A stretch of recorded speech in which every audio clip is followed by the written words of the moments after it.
The bullet tore through Zelda Sullivan's left shoulder blade as she ran through the high desert scrub outside Sonora, California, and she knew without looking back that her husband would keep firing until she stopped moving or disappeared from sight. The August heat of 1878 pressed down like a blacksmith's anvil as she stumbled forward, blood soaking through her cotton dress, turning the pale blue fabric dark and wet. Her lungs burned with each ragged breath, feet catching on sagebrush and loose rock as she forced herself to keep running. Behind her, Marcus's voice carried across the desert, shouting words she could no longer distinguish over the roaring in her ears. Another shot rang out, kicking up dust 3 feet to her right. She pushed herself harder, ignoring the white-hot pain radiating from her shoulder, down through her arm and across her back. The mining town of Sonora had seemed like salvation 6 months ago, when Marcus had brought her there as his bride, fresh from Sacramento, where he had courted her with flowers and pretty words. The reality had revealed itself within the first week. The bruises had started small, hidden under long sleeves and high collars. Then came the broken ribs that made it impossible to breathe without gasping, the black eyes she had explained away to neighbors as clumsiness. This morning, when she had finally worked up the courage to tell him she was leaving, he had picked up his revolver instead of his coffee. Zelda's vision blurred as she crested a small rise, and half ran, half fell down the other side. The landscape stretched endlessly before her, brown earth and scattered pine, giving way to rocky outcroppings in the distance. No shelter, no help. Just the merciless sun and the sound of boots crunching on gravel somewhere behind her. She pressed her right hand against the wound, feeling warm blood seep between her fingers. How much could a person lose before they simply fell and never got up again? She had the terrible feeling she was about to find out. A dried creek bed appeared ahead, cutting through the landscape like a scar. Zelda threw herself down into it, landing hard on her injured shoulder and biting through her lip to keep from screaming. The metallic taste of blood filled her mouth as she curled into the smallest shape possible, pressing herself against the clay bank. Above, Marcus's footsteps grew closer, then paused. She held her breath despite her body's screaming need for air. "Zelda!" His voice was closer than she had expected, maybe 20 yards up the slope. "You come back here right now. I did not mean it. You know I love you."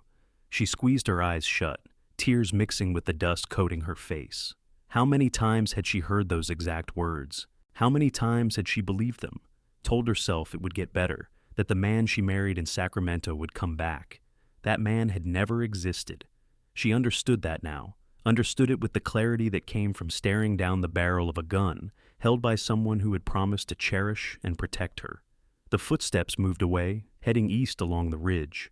Zelda waited until she could no longer hear them, before allowing herself to breathe normally again. The pain in her shoulder had transformed from sharp to throbbing, a deep ache that pulsed in time with her heartbeat.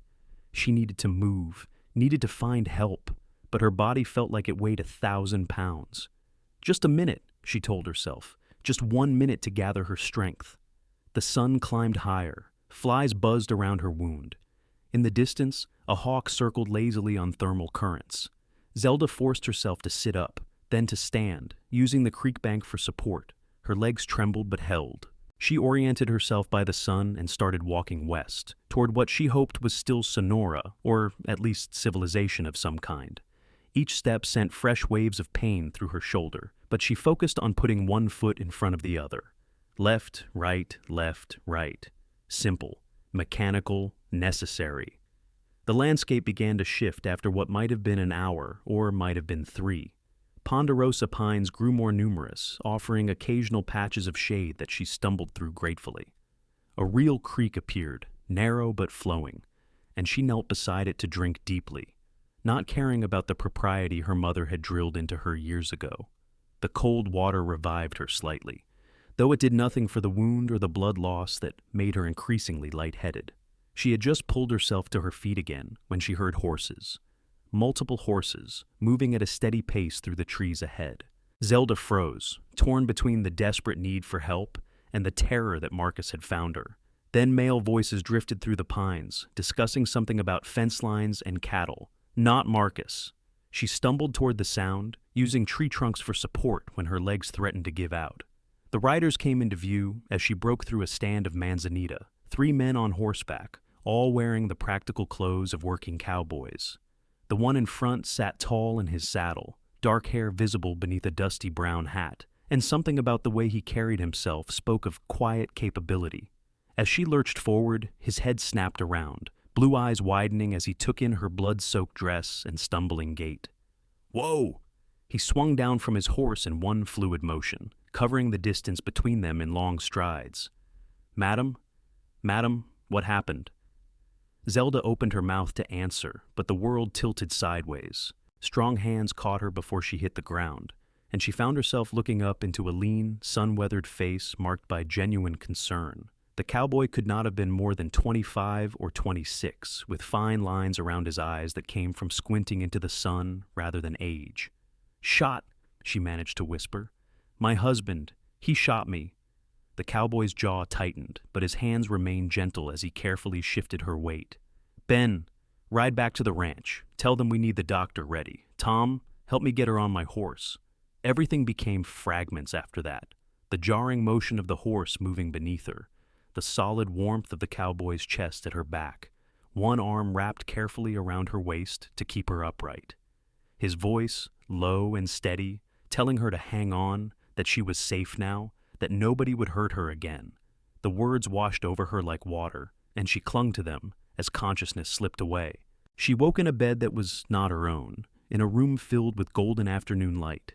Every muscle in her body ached, but the sharp agony in her shoulder had dulled to something more manageable. Zelda blinked slowly, taking in whitewashed walls decorated with simple landscape paintings, a dresser with a pitcher and basin, curtains moving gently in the breeze from an open window. Clean sheets surrounded her, smelling of soap and sunshine. "You are awake." The voice came from her left, and Zelda turned her head carefully to find an older woman with steel-gray hair sitting in a rocking chair, knitting needles clicking rhythmically. "About time. You gave us quite a scare." "Where?" Zelda's throat felt like sandpaper. The woman set down her knitting and poured water from a pitcher into a glass, bringing it to Zelda's lips. "The Zimmerman Ranch, about 5 miles west of Sonora. My son Kellan found you shot and half dead in the woods. Doctor removed the bullet and stitched you up, said you lost a lot of blood, but you should heal up fine with rest. Kellan, the cowboy who had caught her." Zelda sipped the water gratefully, bits and pieces of memory reassembling themselves. "My husband. Did he follow? No one has come here looking for anyone." The woman's expression hardened. "And if they do, they will find themselves facing my husband's shotgun and 3 sons who do not take kindly to men who shoot women. I am Martha Zimmerman, by the way. And you are?" "Zelda Sullivan." She hesitated. "I need to leave. I cannot bring trouble to your family." "Nonsense. You are not going anywhere until that shoulder heals properly, which the doctor says will take at least 3 weeks. Maybe 4. Martha picked up her knitting again. "We have spare room and can use an extra set of hands around here once you're able. Consider it payment for room and board if your pride requires it." Zelda wanted to argue, but exhaustion pulled at her like an undertow. Her eyes drifted closed despite her best efforts to keep them open. When she woke again, the light had shifted to the deep gold of evening, and someone had left a tray on the bedside table with soup and bread. Her stomach growled fiercely. She pushed herself to sitting with her good arm, gritting her teeth against the wave of dizziness, and managed to eat half the soup before her strength gave out again. The days fell into a pattern. Martha, or one of her daughters-in-law, would bring meals, help her with washing and dressing, change the bandages on her shoulder.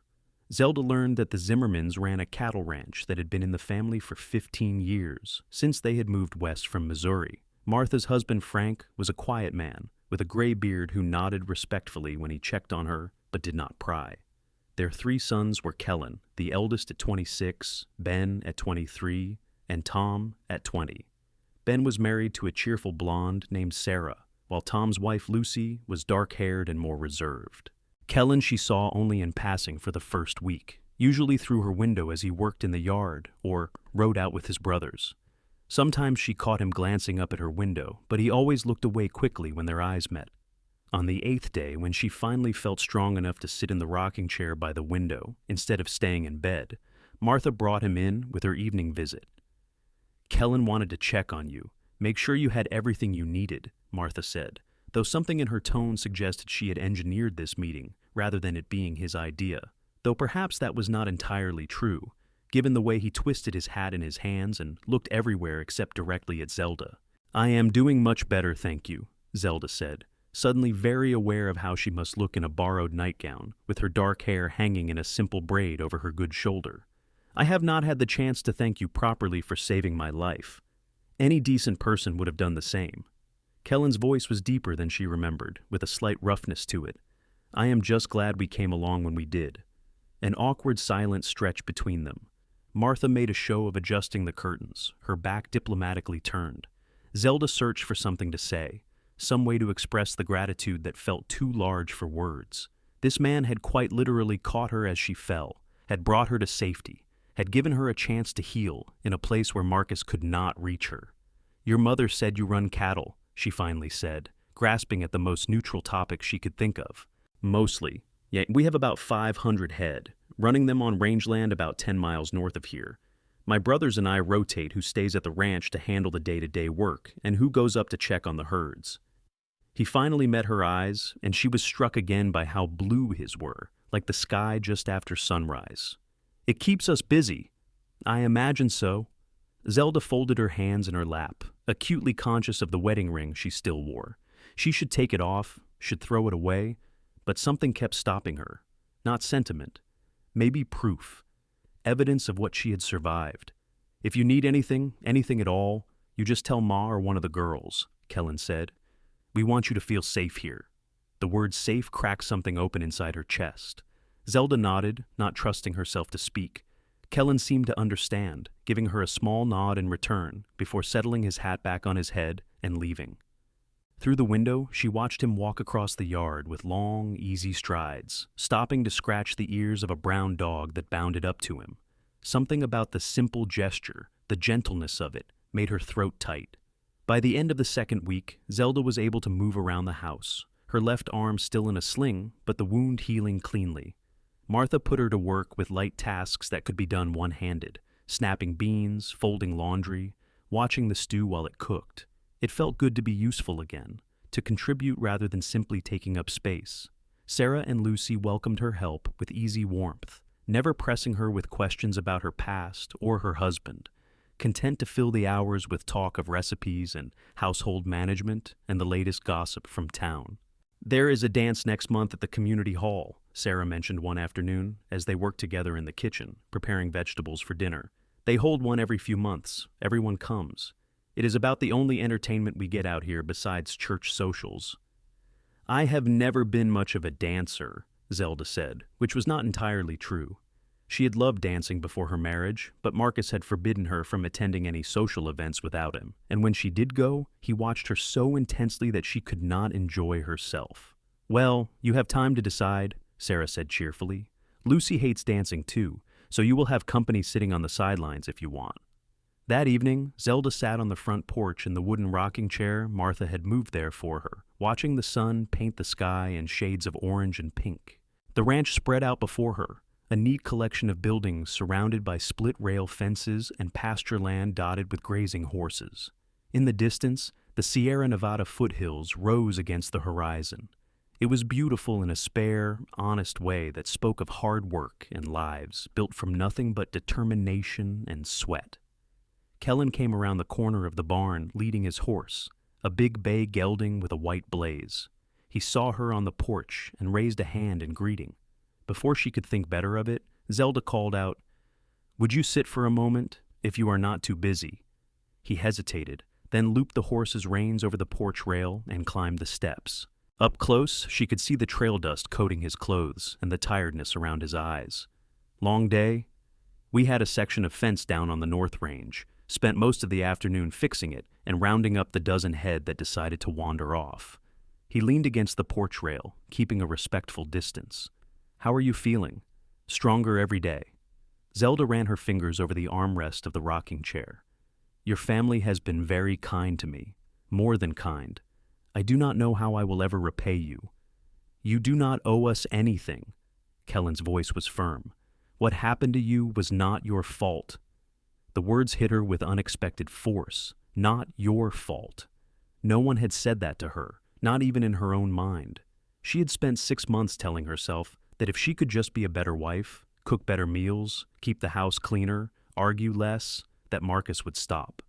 That somehow his violence was a response to her failures rather than a choice he made. I should have left sooner, she heard herself say. The first time he hit me, I should have walked out the door. Maybe, Kellan shifted his weight, or maybe you did the best you could with what you knew at the time. Either way, you got out. That takes courage. Zelda laughed, but there was no humor in it. I got shot and stumbled into your path. That is not courage. That is luck. You ran. That was courage. Kellan met her eyes steadily. And you are still here, still healing, still moving forward. That is courage, too. Something in his certainty made her want to believe him. They sat in silence for a moment, the evening sounds of the ranch surrounding them, chickens clucking as they settled for the night, the distant lowing of cattle, a hawk's cry from somewhere overhead, peaceful sounds that sank into her bones like medicine. Can I ask you something? Zelda said finally. Of course. Why did you help me? I mean, I know you are a good person, but you could have taken me to town, to the doctor there. Instead, you brought me here, to your home. You and your family have taken care of me for 2 weeks. Why? Kellan was quiet for a long moment, his gaze fixed on the darkening horizon. When he spoke, his voice was thoughtful. About 5 years ago, we had a woman show up at the ranch in the middle of the night. She had a baby with her and bruises all over, said her husband had threatened to kill them both. My parents took her in, helped her get to San Francisco, where she had family. I was 21, and I remember thinking that no real man would ever hurt someone smaller and weaker than him, someone who trusted him to protect her. My father said something that stuck with me. He said that evil flourishes when good people look the other way, when they decide that helping is too inconvenient or too complicated. So, when I saw you bleeding in the woods, there was never a question of what to do. You needed help, and we could provide it. Zelda's eyes burned with unshed tears. What happened to the woman and her baby? Last we heard, she got remarried to a store clerk in San Francisco. They had 2 more children. She writes to my mother at Christmas. Kellan pushed off from the rail.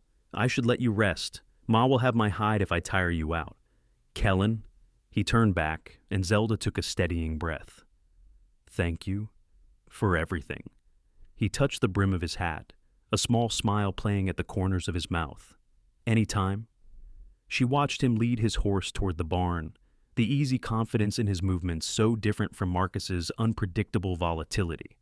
There was a steadiness to Kellan Zimmerman, a sense that he knew exactly who he was and had no need to prove it through violence or domination.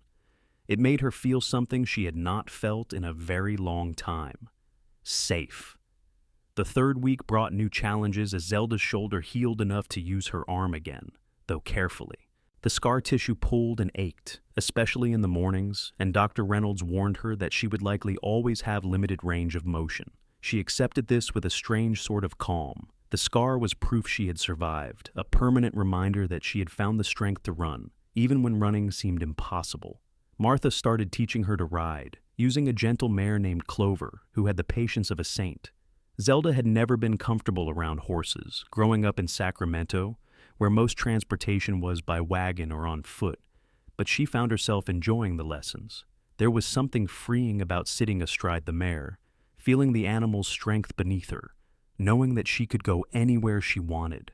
The first time she cantered across the pasture with Martha riding beside her, Zelda laughed out loud, startling herself with the sound.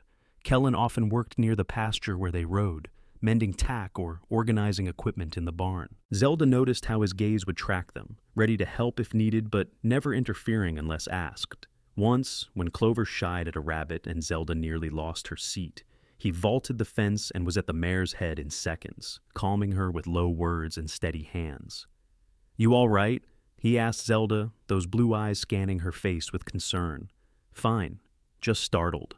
Her heart was racing, but not entirely from the near fall. She was acutely aware of Kellan's hand on her knee, where he had reached up to steady her, the warmth of it burning through the fabric of the riding skirt Sarah had loaned her. Clover is usually steady, but she has a thing about rabbits, Martha said, riding up beside them. Been that way since she was a filly. Kellan stepped back, his hand falling away, and Zelda found herself missing the contact immediately. She pushed the feeling down, confused by it. She was still married, legally, if not in any way that mattered. And even if she was not, she had no business developing feelings for anyone, especially not the man whose family had saved her life. That kind of complication was the last thing any of them needed. But the feelings grew anyway, creeping up on her like sunrise. She found herself listening for Kellan's voice among the ranch sounds, watching for him at mealtimes, storing up small observations and moments to turn over later in the privacy of her room. The way he gentled the horses with patience instead of force. How he always served his mother first at dinner before filling his own plate. The rare smile that transformed his serious face into something almost boyish. The way he never raised his voice, even when frustrated or tired. She told herself it was simple gratitude mixed with a natural comparison to Marcus. Anyone would seem like a saint next to her husband. But that did not explain the flutter in her stomach when Kellan caught her eye across the dinner table, or the way her pulse quickened when they worked together on some ranch task, or how she found herself wondering what his calloused hands would feel like against her skin. 4 weeks after her arrival, Dr. Reynolds declared her healed enough for regular work. The wound had closed cleanly, and while the scar tissue would always be sensitive, she had regained most of her range of motion through the gentle exercises he had prescribed. Zelda marked the occasion by finally removing her wedding ring. She stood in her borrowed room, turning the thin gold band over in her fingers, remembering the day Marcus had slipped it on with promises of forever. She walked outside and climbed the small rise behind the ranch house, where she could see for miles in every direction. The September air carried the first hints of autumn, a crispness that promised cooler days ahead. Zelda drew back her arm and threw the ring as hard as she could, watching it arc through the air and disappear into the tall grass. Good riddance. That looked like it felt good. She spun to find Kellan standing a few yards away, hands in his pockets, expression carefully neutral. Heat flooded her face at being caught in such a private moment. "I did not hear you coming." "Sorry, I was checking the water trough up here and saw you." He nodded toward where the ring had vanished. "For what it is worth, I think you made the right choice." It was past time. Zelda wrapped her arms around herself, the enormity of the gesture sinking in. She was free. Legally, she was still Marcus Sullivan's wife, but in every way that mattered, she had just cut that final tie. "I keep waiting to feel guilty, but I just feel relieved." Guilt would mean you did something wrong. You did not. Kellan moved closer, his boots rustling through the dry grass. "Have you thought about what you want to do next? Ma said the doctor cleared you for regular work." "I thought I might stay on here for a while, if your family will have me. Your mother mentioned possibly helping with the house and cooking in exchange for room and board." Zelda glanced at him, trying to read his expression. "Unless that makes you uncomfortable, I would understand if you wanted me to move on." "Why would that make me uncomfortable?" "Because I have been here a month, living in your house, eating your food, taking up space and resources. Your family has been generous beyond measure, but there must be a limit to that generosity." The words came faster now, all the fears she had been holding back spilling out. "And because I am still technically married to a man who shot me, which makes me complicated at best and dangerous at worst. If Marcus comes looking for me, then he will deal with me and my brothers and my father," Kellan interrupted, his voice carrying an edge of steel she had never heard before. "And as for the rest of it, you are not taking up space or resources. You have been helping around the ranch for 2 weeks already, and Ma says you are worth your weight in gold in the kitchen. If you want to stay, you are welcome to stay, for as long as you need." "Just your mother thinks that?" The question slipped out before Zelda could stop it. Too revealing, too vulnerable. Kellan's eyes locked on hers, and something shifted in his expression. Not pity or obligation, but something warmer, something that made her breath catch. "No," he said quietly. "Not just Ma." The air between them felt charged, heavy with words neither of them seemed ready to say. Zelda's heart hammered against her ribs. She should step back, should retreat to the safety of friendly distance, should protect them both from the complications that came with wanting something you had no right to want. Instead, she stayed frozen, caught in the gravity of Kellan's steady gaze. "I should get back," she finally managed. "Sarah and I are making preserves this afternoon." "Right, of course." Kellan cleared his throat, the spell broken. I need to finish checking those water troughs anyway. They walked back to the ranch house together, but in silence, the unspoken words hanging between them like ghosts.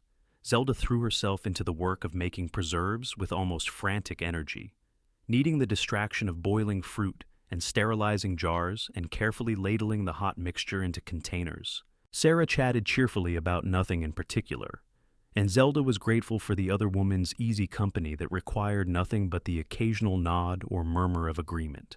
That night, lying in bed and staring at the ceiling, Zelda forced herself to face the truth she had been avoiding. She had feelings for Kellan Zimmerman, real feelings, the kind that went deeper than gratitude or admiration. She thought about him constantly, wanted to be near him, felt more alive when he was in the room.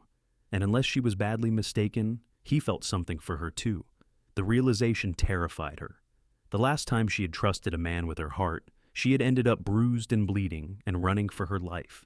How could she possibly risk that again? And even if Kellan was nothing like Marcus, even if he was everything good and steady and safe, she was not free to pursue anything. She was still married, still legally bound to the man who had tried to kill her. But her heart, traitorous thing that it was, did not care about legalities or logic or self-protection. It wanted what it wanted, and what it wanted was the cowboy with the gentle hands and the steady presence and the way he looked at her like she mattered. The next few weeks tested Zelda's resolve as fall settled over the California foothills. The ranch work shifted with the season, preparing for winter and the reduced grazing that came with it. Kellan spent more time at the main ranch instead of up with the herds, which meant she saw him daily, often working alongside him on various tasks. They fell into an easy partnership, communicating as much through gesture and glance as words, each anticipating what the other needed before it was asked. It would have been simple if that was all it was, but there were moments when their hands would brush reaching for the same tool, or when they would find themselves alone in the barn working on some project, and the air would thicken with everything neither of them was saying. Kellan never pushed, never made her uncomfortable, but the awareness was there in every glance that lasted a heartbeat too long, every time he found an excuse to work near her, every careful way he avoided touching her, as if afraid he might not be able to stop. The dance Sarah had mentioned arrived on a crisp October evening, the whole family dressed in their best clothes and piled into 2 wagons for the ride into Sonora. Zelda had considered staying behind, nervous about being seen in town, but Martha had insisted that she needed to start living again instead of hiding. Marcus Sullivan has not shown his face in town in weeks, Martha said firmly as she helped Zelda pin up her hair. Rumor is he left for Sacramento shortly after you disappeared. Even if he is still around, you will be surrounded by people who will not let anything happen to you. You cannot hide forever, dear. So Zelda found herself standing in the community hall, wearing a green dress that Lucy had altered to fit her, watching couples spin across the floor to the enthusiastic, if not entirely skilled, playing of a local band. The hall was packed with ranchers and miners and townspeople, everyone taking advantage of the rare social occasion.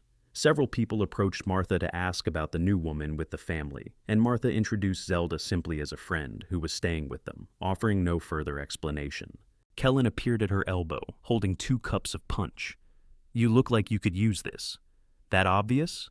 Zelda accepted the cup gratefully, using it as something to do with her hands.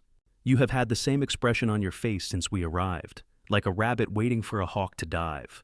His tone was light, but his eyes were serious. "We can leave any time you want. Just say the word." "No, your mother is right. I cannot hide forever."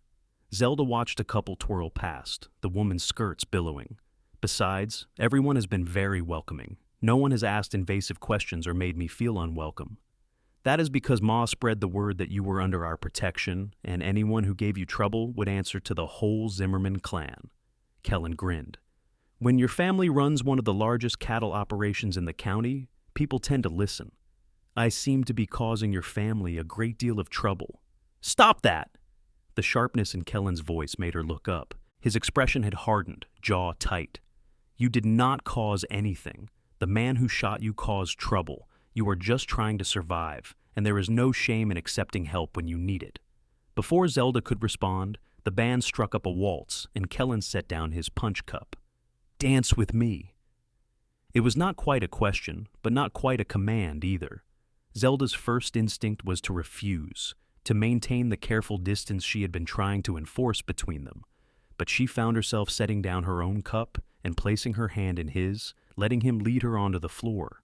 His right hand settled at her waist, warm even through the layers of fabric, and her left hand rested on his shoulder. They began to move, and Zelda was surprised to discover that Kellan was a good dancer, leading her through the steps with easy confidence. After the first awkward moments, she relaxed into the rhythm, letting herself simply enjoy the music and the movement. "You are full of surprises," she said, looking up at him. "Where did a cowboy learn to waltz?" "Ma insisted all her sons learn properly. Said we would thank her when we were trying to court respectable women." The corner of his mouth quirked up. Turns out, she was right. "Are you?" The words were out before Zelda could stop them. Courting a respectable woman? Kellan's hand tightened fractionally at her waist, and his eyes searched hers. "I would like to be, if the woman in question was free and willing."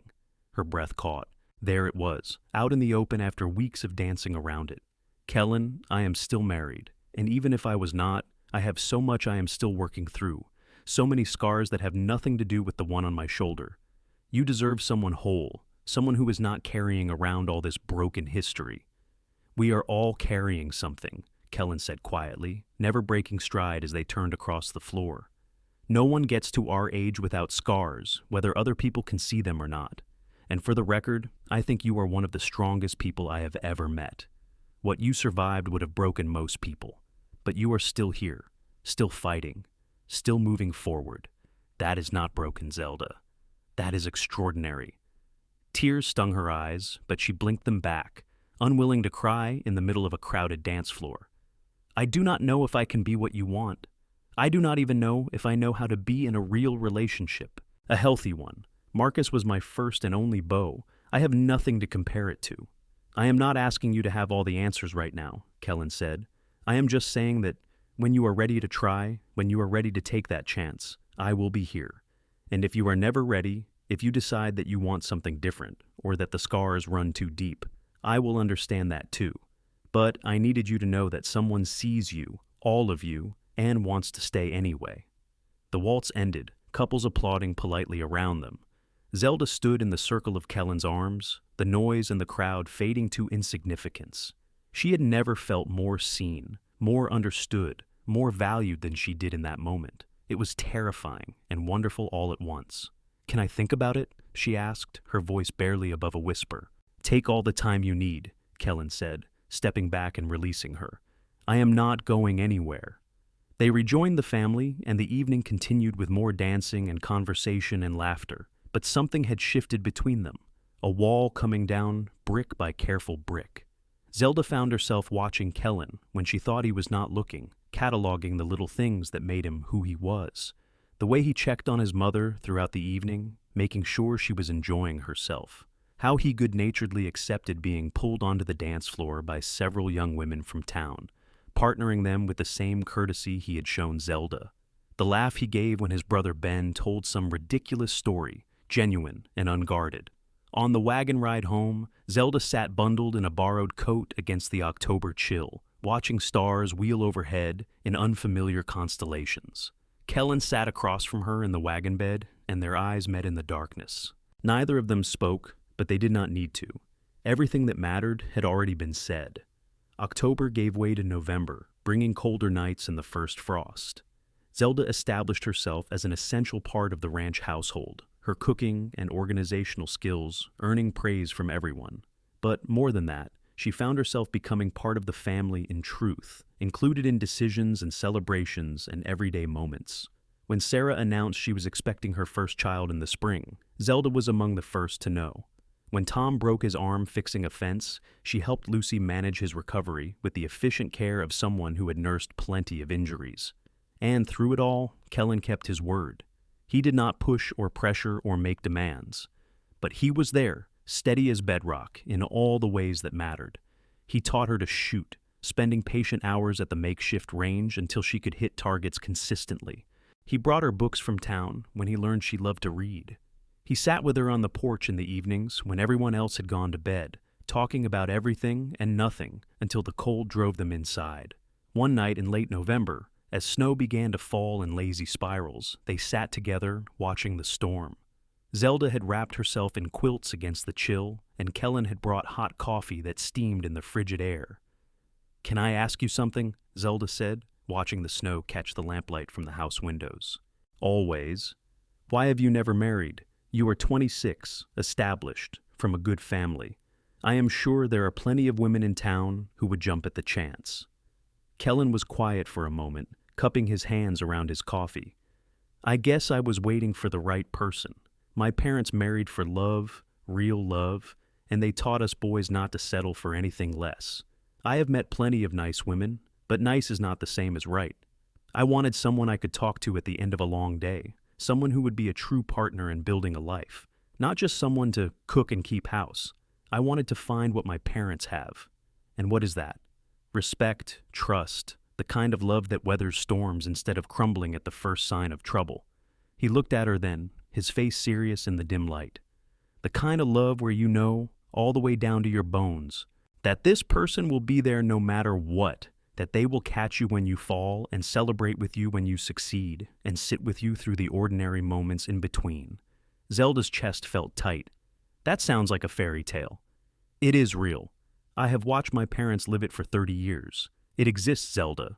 You just had the bad luck to find a man who was not capable of it." Kellan leaned forward, elbows on his knees. "But that does not mean it is not out there, waiting for you if you are brave enough to reach for it again." "I want to be," she said softly. "I am just so scared. What if I choose wrong again? What if I cannot tell the difference between a good man and a bad one pretending to be good? That is what time is for. Actions, not words. Anyone can say pretty things, make promises in the heat of courtship. But over time, the truth comes out in how they treat you when they are tired or frustrated or when things go wrong, in whether they lift you up or tear you down, in whether they listen when you speak or just wait for their turn to talk." Kellan met her eyes. "You have been living in my family's house for almost 3 months now. You have seen me at my best and my worst. You know what kind of man I am. If you have doubts, if something about me makes you uncomfortable, trust that feeling. But if your only fear is that you might be wrong again, then I will tell you this: you are not wrong about me." The simple certainty in his voice broke something open inside her. All the walls she had been building, all the defenses she had erected to protect her battered heart, crumbled like sand. "When you are ready to talk, I will be ready to listen always," Kellan said quietly.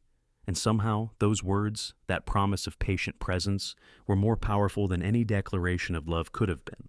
"I was 19 when I met Marcus," Zelda heard herself say, the words spilling out like water from a broken dam. "He came into the shop where I worked in Sacramento, charming and confident, and so different from the boys I had grown up with. He courted me properly, brought me flowers, took me to nice restaurants. My mother loved him. My friends were jealous. I thought I was the luckiest girl in the world." Kellan said nothing, just listened, his attention absolute. "The first time he hit me was 3 weeks after we married.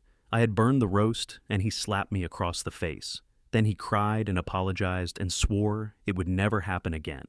I believed him. Why would I not? Everything I had been taught said that marriage was forever, that a good wife supported her husband through his difficulties. So I tried harder. I became obsessed with being perfect, as if I could somehow control his temper through my own behavior." The snow fell steadily, muffling the world in white silence. Zelda pulled the quilts tighter around herself, but the cold she felt had nothing to do with the weather. "It got worse after we moved to Sonora. He was drinking more, working less, getting more paranoid. He accused me of looking at other men, of wanting to leave him, of plotting against him. Nothing I said or did made any difference. I started to think maybe he was right. Maybe there was something fundamentally wrong with me that made him act this way. I stopped seeing friends, stopped going to church, stopped doing anything that might set him off." "But you left," Kellan said quietly. "I found out I was pregnant." The words came out flat, stripped of emotion by sheer repetition in her own mind. "I realized that whatever I was willing to tolerate for myself, I could not subject a child to. So I told him I was leaving, that I was going back to Sacramento to stay with my mother. He pulled his gun and told me the only way I was leaving was in a pine box." "What happened to the baby?" Zelda closed her eyes, the old grief rising up fresh as ever. I lost it 2 days after I got here. The stress, the blood loss, the bullet wound. My body could not sustain the pregnancy. Dr. Reynolds said there was nothing anyone could have done, that I was lucky to have survived at all. But sometimes I wonder if part of me knew, if that is why I ran when I did. One last chance to choose life, even if I could not save both of us. I am so sorry. Kellan's voice was rough with emotion. No one should have to go through that. Any of it. The worst part is that I still sometimes catch myself making excuses for him, thinking that maybe if I had been a better wife, smarter about managing his moods, less argumentative. Intellectually, I know that is not true, that his choices were his own, and nothing I did caused them. But the voices in my head, the ones he put there, they are hard to silence. How can I help with that? The question surprised her. Not sympathy or platitudes, just a simple offer of practical support. I do not know. Maybe just keep reminding me of the truth when I forget.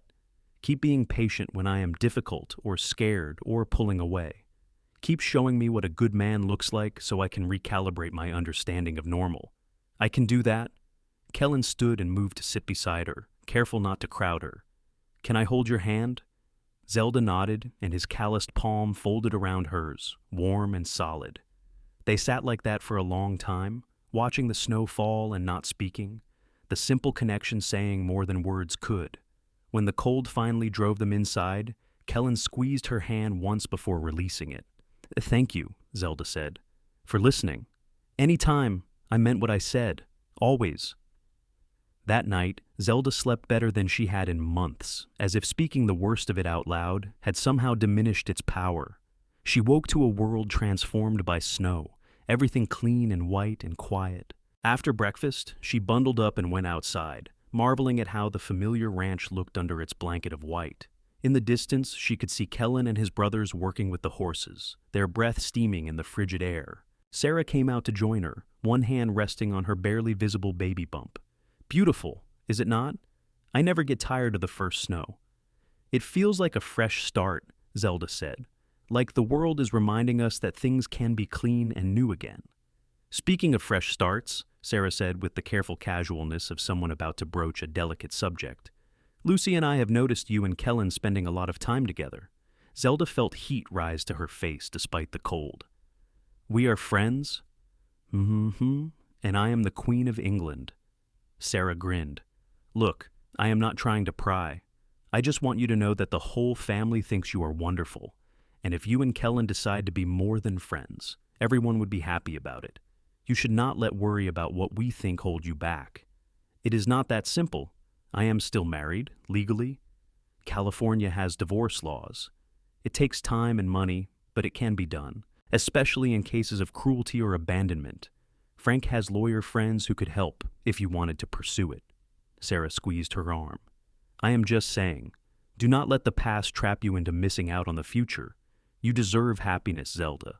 Let yourself have it. The conversation stayed with Zelda through the day and into the following weeks. Divorce. She had never seriously considered it, operating under the assumption that marriage was indeed forever, for better or worse. But Sarah was right that California law allowed for dissolution of marriage under certain circumstances, and Marcus shooting her certainly qualified as cruelty. The question was whether she was ready to take that step, to officially sever the legal tie and declare herself free. She thought about it through the preparations for Christmas, which the Zimmermans celebrated with enthusiastic abandon. The house filled with the smells of baking and pine boughs, and everyone drew names for gift-giving. Zelda drew Tom and spent hours secretly knitting him a warm scarf, finding unexpected pleasure in creating something beautiful with her own hands. On Christmas Eve, after a feast that left everyone groaning about eating too much, Frank gathered the family in the parlor. I want to propose a toast, he said, raising his glass of apple cider. To family, both born and chosen. This year we added 2 people to our household, and both have enriched our lives in ways we could not have imagined. Sarah, who brings joy and laughter to our Ben, and Zelda, who came to us in trouble and has become a true daughter of this family. We are better for having you both. Here, here, everyone chorused, and Zelda felt tears prick her eyes at the simple acceptance, the genuine welcome. These people owed her nothing, but had given her everything. She caught Kellan's eye across the room, and he smiled at her with such warmth that her heart squeezed. Later, when the party had broken up and people had drifted off to bed, Kellan found her by the Christmas tree, examining the simple ornaments that had been in his family for years. "I have something for you," he said, pulling a small wrapped package from his pocket. "But we did the gift exchange. I got you." She had given him a book of poetry she had noticed him eyeing in the general store on one of their trips to town. "This is separate, something I wanted you to have." He held out the package and she unwrapped it carefully to reveal a small wooden carving of a horse, exquisitely detailed. "I made it. It is Clover. I thought you might like something to remember learning to ride, learning that you could do hard things and come out stronger." "Kellan, this is beautiful. You made this?" "I carve a little. It helps me think." He shrugged, suddenly looking bashful. "I hope it is all right." "It is more than all right. It is perfect." Zelda turned the carving over in her hands, marveling at the detail. "Thank you. Merry Christmas, Zelda. Merry Christmas." She carried the carved horse up to her room and set it on the dresser where she would see it first thing every morning, a reminder of growth and change and the steady presence of a man who was teaching her what love could look like when it was real. The new year of 1879 arrived with Zelda making a decision. She sought out Frank one morning in his study, where he handled the business aspects of the ranch. He looked up from his ledgers with surprise when she knocked. "Zelda, everything all right?" "Yes, I hope so. I wanted to ask you about something Sarah mentioned, about divorce laws in California."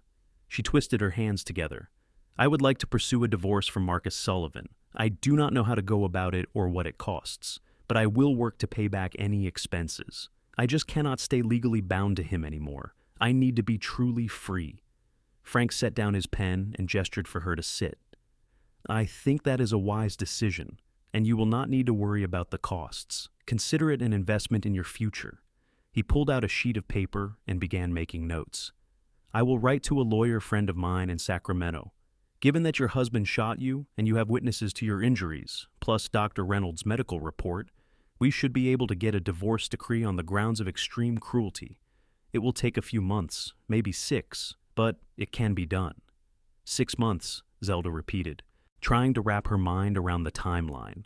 California law requires the process to take time, to ensure people are not acting rashly. But given your circumstances, it should be straightforward. The lawyer will need you to sign some documents and provide a deposition about what happened. Are you prepared to do that? Zelda thought about writing it all down, putting the worst moments of her marriage into cold legal language. It would be painful, but nowhere near as painful as living through it had been. "Yes, I am ready."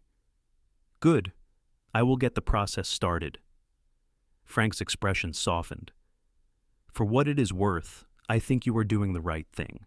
Everyone deserves a chance at a real life, not one lived in the shadow of past trauma." The legal process began, as bureaucratic and slow as Frank had warned. Zelda spent hours with the lawyer when he visited, going through every detail of her marriage and Marcus's abuse. It was exhausting and often upsetting, but also strangely cathartic. Each document signed, each statement given, was another step toward true freedom. Through it all, Kellan remained exactly where he had promised to be, ready and waiting. He did not ask about the divorce proceedings unless she brought them up first. He did not push for commitments or promises about the future. He simply continued being present, reliable, and patient in ways that slowly taught Zelda what real love looked like. They went riding together on clear winter days, racing across the snow-covered rangeland with the mountains stark against the sky. He taught her to rope, laughing with her instead of at her when she fumbled the throws. They worked side by side on ranch tasks, their partnership so smooth it sometimes felt like they could read each other's thoughts. And in the quiet evenings, they sat together and talked about everything under the sun, from philosophy to politics, to their dreams for the future. "What do you want?" Kellan asked one evening as they sat by the parlor fire, everyone else having gone to bed. "Not what you think you should want or what other people want for you, but if you could have your life look any way at all, what would that be?" Zelda considered the question seriously. 6 months ago, she would not have been able to answer, her entire existence defined by what Marcus wanted or needed. But she had been doing the work of figuring out who she was separate from him, separate from her role as daughter or wife or victim. "I want to feel safe," she said slowly. "Not just physically, but emotionally. I want to wake up in the morning without that split second of panic before I remember where I am. I want to build something lasting, whether that is a home or a family or just a life that feels like mine. I want to know that the people I love will still be there tomorrow and that their presence is not conditional on me being perfect. That does not sound like too much to ask for. It feels like a lot when you have never had it. Zelda looked at him, this man who had somehow become essential to her in ways she was still processing. What about you? What do you want? Pretty much what I have, Kellan said. The ranch, my family, work that matters, land I love. The only thing missing is someone to share it with. I always thought I would get married eventually, have kids, build that life my parents modeled, but I wanted to wait for the right person. And have you found her? Zelda's heart hammered as she asked, even though she was fairly certain she knew the answer. I think so. If she will have me. Kellan met her eyes steadily. But there is no rush. I am not going anywhere. 6 months, Zelda said.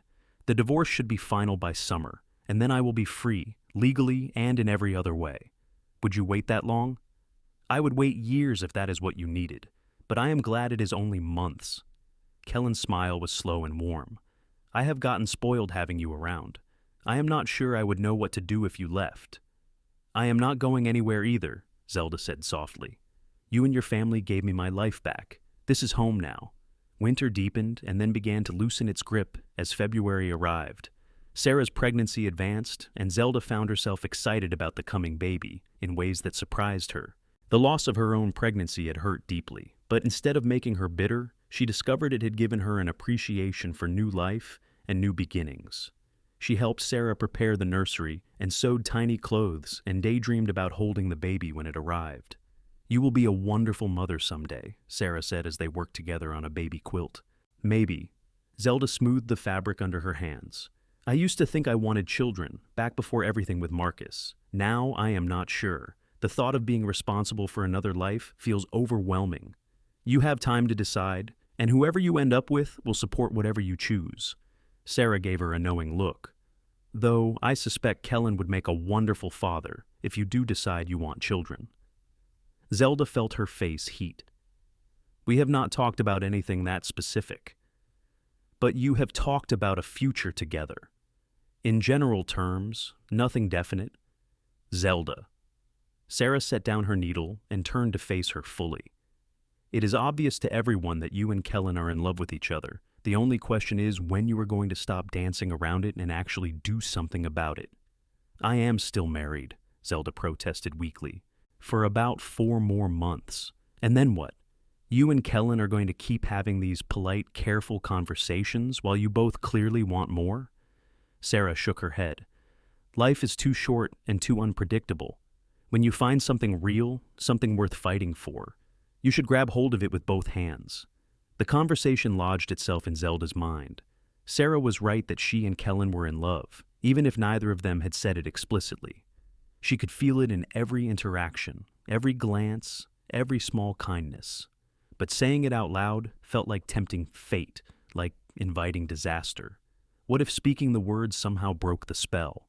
What if naming it made it vulnerable to the kind of destruction Marcus had wrought on every good thing in her life? But the fear was not enough to stop the feelings from growing. By March, when the snow began to melt and the first signs of spring appeared, Zelda found herself imagining a future with Kellan in vivid detail. Riding across the rangeland together, working side by side on the ranch, sitting together in the evenings, 20 years older, with a lifetime of shared experiences between them. The visions felt both impossibly hopeful and increasingly real. One warm afternoon, she and Kellan rode out to check on the northern pastures where the cattle would graze come summer. The land stretched around them in every direction, brown earth giving way to green grass as spring asserted itself. They stopped at the top of a rise, letting the horses rest while they surveyed the Zimmerman land. My grandfather bought this land for next to nothing back in 1863, Kellan said. It was just scrub and rock then. He and my father built the ranch from nothing, acre by acre, fence post by fence post. Now we run 500 head and supply beef to half the mining camps in the Sierras. You must be proud of that legacy. I am. But I also know it is not enough to just maintain what they built. Each generation has to add something, make it better, carry it forward. Kellan turned in the saddle to look at her. I have been thinking about the future a lot lately, about what comes next. And what do you see? Expanding the herd, improving the breeding stock, maybe building a proper barn to replace the old one. Starting a family who will care about this place as much as I do. Growing old here with someone I love. He paused. I see all of that with you. Zelda, if you want it too. Her throat tightened with emotion. I want it. I want all of it. With you. Then that is what we will have. Kellan reached across the space between their horses and took her hand. Once that divorce comes through, I am going to court you properly. I am going to take you to dances and buy you flowers and make it clear to everyone that you are spoken for. And then, when enough time has passed that no one can say we rushed into anything, I am going to ask you to marry me. How does that sound? Like a dream, Zelda whispered. Like something too good to be true. It is real. This is real. Kellan squeezed her hand. You get to have good things, Zelda. You get to be happy. You get to build a life that is full and beautiful and exactly what you want. I promise you that. They rode back to the ranch hand in hand. Something fundamental settled between them. That night, Zelda wrote a letter to her mother in Sacramento, the first communication she had sent in almost a year. She explained what had happened with Marcus, why she had disappeared, and where she was now. She wrote about the Zimmerman family and the ranch and the new life she was building, and she wrote about Kellan, trying to capture in words the steady goodness of him, the way he had shown her what love could be when it was real and healthy and true. Her mother's response arrived 3 weeks later, full of relief and apology and love. She had been frantic with worry, she wrote, but Marcus had told her Zelda had run off with another man and did not want contact with her family. She had believed him, at least initially, but as months passed with no word, she had begun to suspect something was wrong.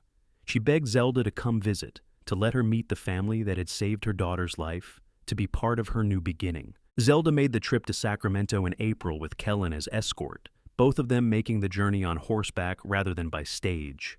It took 3 days of riding, camping at night under the stars, and Zelda found herself enjoying the adventure of it. There was something freeing about traveling across the California landscape, with no one but Kellan for company, stopping when they wanted, taking detours to see interesting landmarks, sleeping rolled in blankets by the fire while coyotes called in the distance.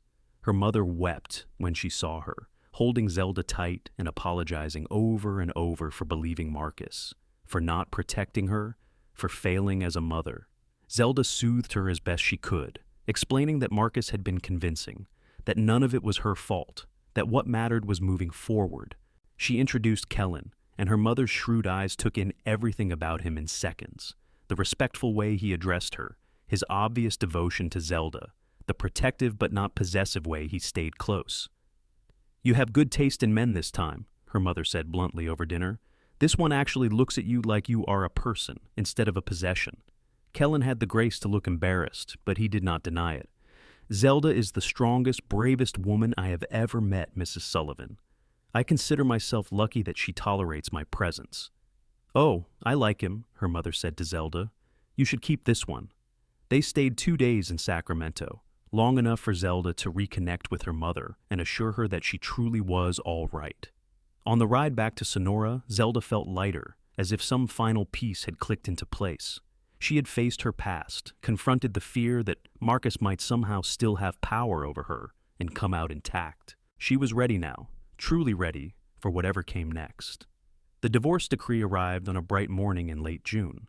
Frank brought it to Zelda where she was working in the garden, having ridden to town, specifically to collect it from the lawyer's office.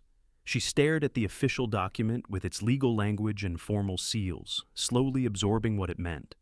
The marriage between Zelda Marie Sullivan and Marcus John Sullivan was hereby dissolved. She was free. How does it feel? Frank asked gently.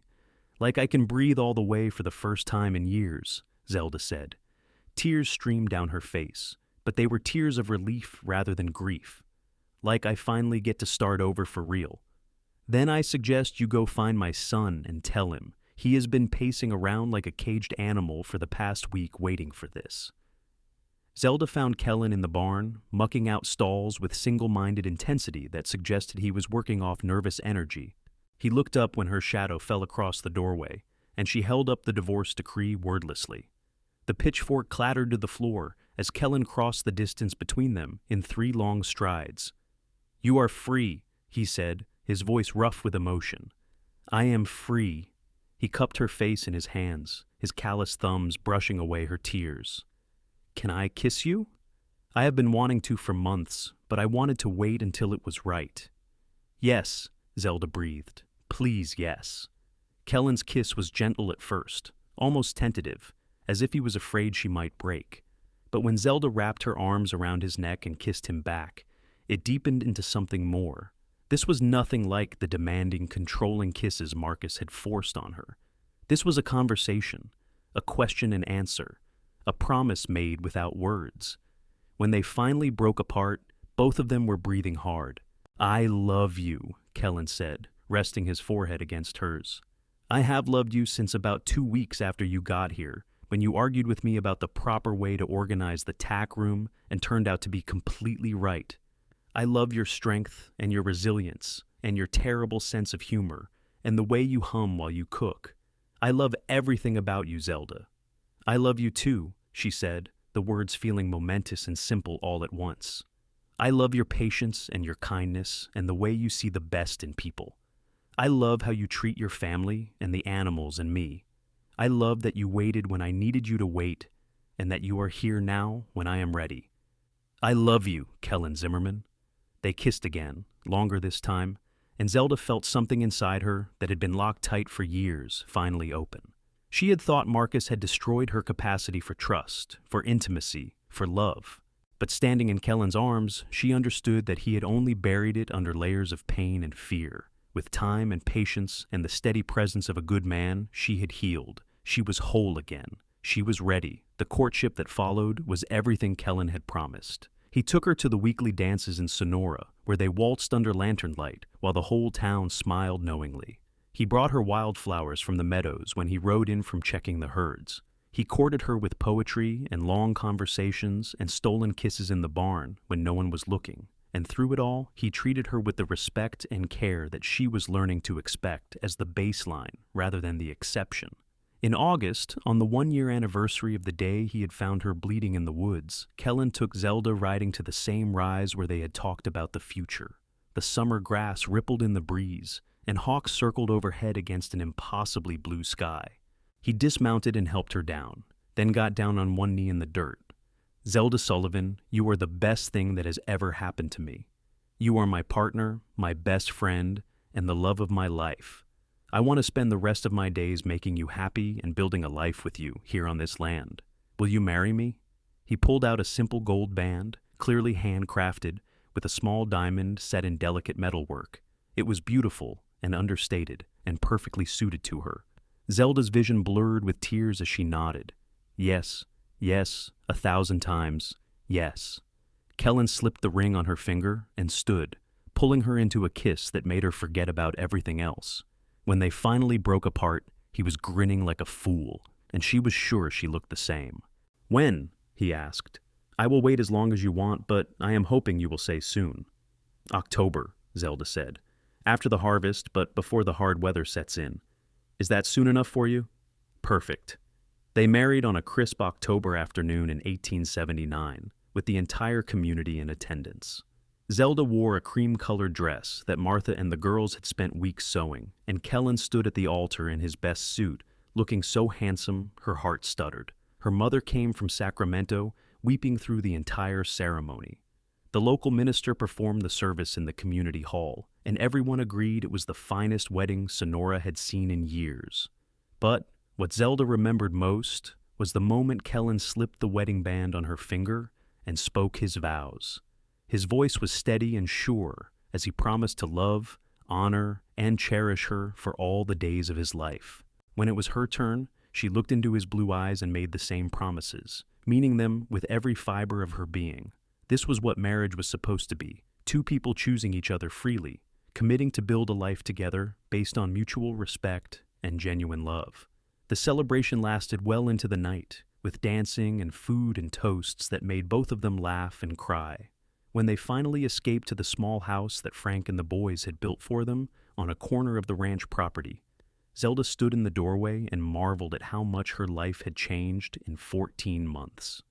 This time last year, she had been running for her life, shot and bleeding and certain she was going to die. Now she stood on the threshold of her own home with a man who loved her truly, ready to begin a marriage that would be everything her first one was not. Their wedding night was gentle and unhurried, Kellan taking his cues from her, letting her set the pace. There was an awkward moment when Zelda tensed at his touch, old memories intruding, but Kellan stilled immediately. "We can stop any time," he said softly. "We have the rest of our lives. There is no rush." But Zelda did not want to stop. She wanted to reclaim this part of herself, to discover what intimacy could be when it was loving and consensual and safe. So, she kissed him and pulled him closer, and together they wrote new memories over the old ones. Afterward, lying in the darkness with Kellan's arm around her and her head on his chest, Zelda felt a peace she had never known before. "Thank you," she whispered. "For what?" "For being patient, for showing me what love is supposed to look like, for giving me time to heal." She traced patterns on his chest. "For seeing me, all of me, and staying anyway." "Always," Kellan said, pressing a kiss to her hair. "I will always stay. That is what forever means." Their first year of marriage unfolded like a dream Zelda was afraid to wake from. They settled into the rhythms of running their corner of the ranch, Kellan managing the cattle, while Zelda took over a large garden and began raising chickens. She discovered she had a talent for making cheese and started supplying several restaurants in Sonora, earning her own income that Kellan never questioned or tried to control. The money was hers, he said, to do with as she pleased. They worked side by side through the seasons, planting and harvesting and preparing for winter. They hosted dinners for the family and rode out to check fences and spent long evenings reading by lamplight. They learned each other's rhythms and quirks and habits, the thousand small details that made up a shared life, and they loved each other through good days and hard ones, through disagreements and reconciliations, through the ordinary moments that accumulated into something extraordinary. In the spring of 1880, Zelda discovered she was pregnant. The news brought a complicated tangle of emotions, joy and fear, and the sharp memory of the child she had lost. Kellan held her while she cried, understanding without needing explanation why this was both wonderful and terrifying. "We will get through this together," he promised. "Whatever happens, we face it together." The pregnancy progressed smoothly, though Zelda found herself anxious at every milestone. Dr. Reynolds checked on her regularly, pronouncing both mother and baby healthy. Martha and the other women surrounded her with support and practical advice. And Kellan was a constant presence, rubbing her back when it ached, bringing her tea when morning sickness struck, sitting with her in the quiet evenings and talking to the baby about the ranch and the life waiting. Their son was born on a cold January morning in 1881, arriving after 12 hours of labor with a lusty cry that filled the house. Kellan wept when Dr. Reynolds placed the baby in his arms, and Zelda felt something fundamental settle in her soul. This was her family. This was what she had survived for, fought for, run through the desert bleeding for. This was the life on the other side of all that pain. They named him Samuel Frank Zimmerman, after Kellan's grandfather and father. Sam was a healthy, happy baby who seemed content to be held by anyone and slept through the night by 2 months old, to everyone's amazement. Zelda discovered that motherhood came more naturally than she had feared, and Kellan was a devoted father who changed diapers and paced the floor at night and looked at his son with such unfiltered love that it made her fall for him all over again. Life continued its forward motion. Sarah had a daughter, making Sam and little Emma cousins only months apart. Tom and Lucy welcomed twin boys the following year. The ranch prospered, the family grew, and Zelda found herself part of something larger than herself.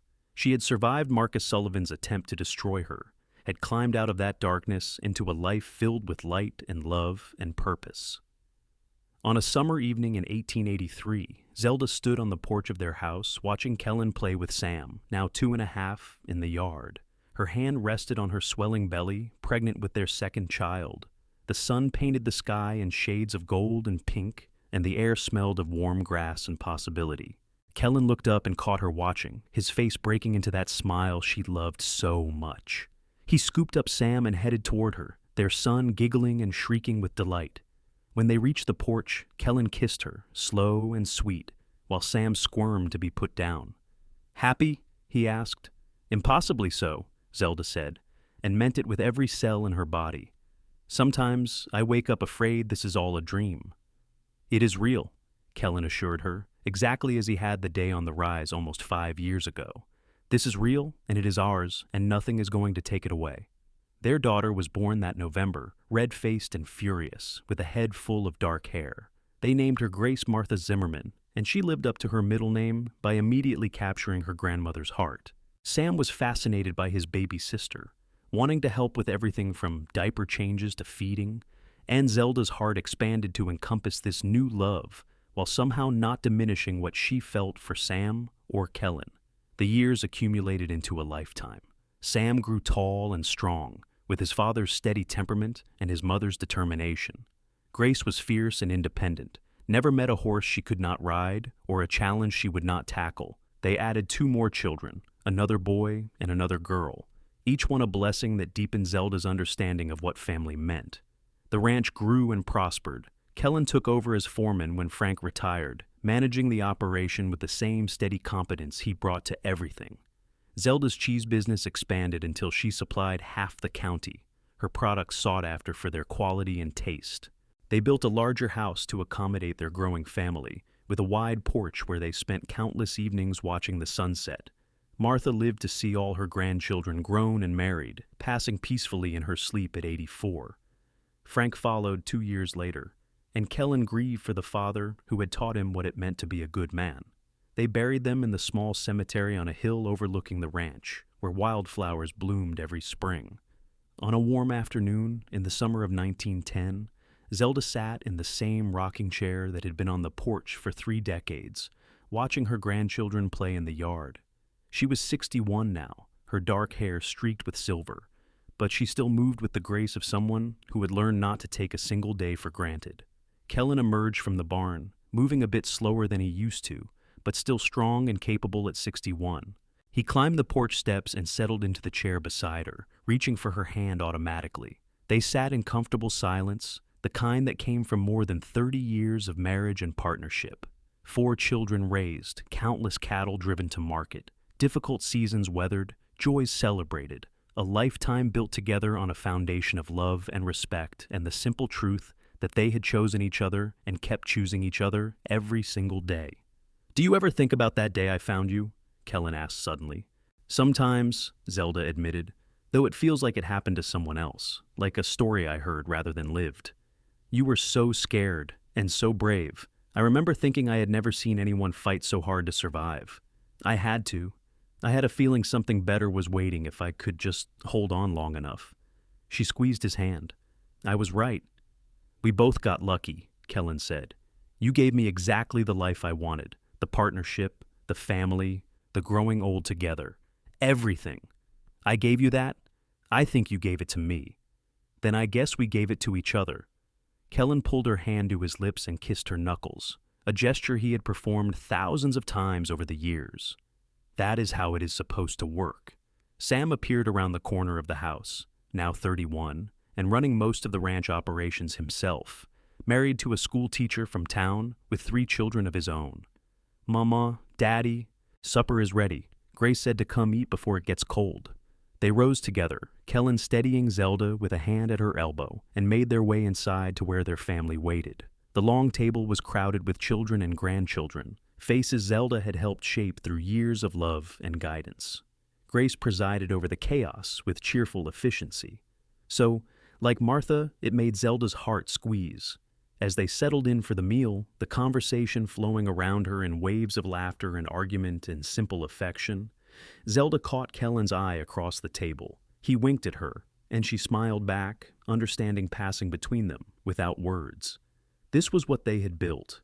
This was what she had run through the desert bleeding to reach, though she had not known it at the time. This was the life that waited on the other side of survival. After dinner, when the dishes were cleared and the grandchildren sent off to play, Zelda and Kellan walked out to the small cemetery on the hill. They visited Frank and Martha's graves regularly, keeping the headstones clean and bringing fresh wildflowers. As the sun set in a blaze of orange and gold, painting the California foothills in shades of fire, Zelda leaned against her husband and looked out over the land that had become home. "Do you have any regrets?" she asked. "About any of it? Taking in a woman who brought trouble to your door, tying yourself to someone with so much history and pain?" "Not a single one." Kellan's arm tightened around her shoulders. "You were never trouble, Zelda. You were a gift. The best gift I ever received.